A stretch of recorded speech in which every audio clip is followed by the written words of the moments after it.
Pero sí, se está facendo todo o posible por, sobre todo a nós no que nos corresponde, que é a parte cultural máis directamente, pois que teña as posibilidades de, digamos, ter o futuro que se merece como tal legado cultural. Sí, debe haber unha participación popular de protesta, de reacción, e unha participación tamén oficial, digamos. O que ocurre con Isá é algo realmente cruel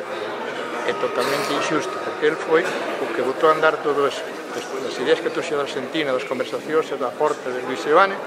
chega aquí, el, traballando moitísimo, con gran inteligencia e con gran esforzo, botou a andar esas empresas, é dicir, o Castro, Sargadelos, o Museo Carlos Masí, a Edicións do Castro, o Instituto Galego de Información, e todo eso está a punto de arruinarse. Desde o punto de vista cultural, a situación na que se encontra Isabel Pardo é moi clara. De feito, estiven presente, como ben sabedes, e nos mesmos en todo momento deixamos moi claro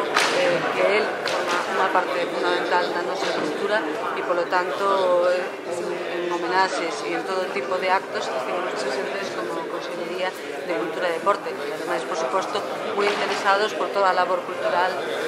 que dende sempre se levou dende a fábrica. Entón, por lo tanto, con toda esa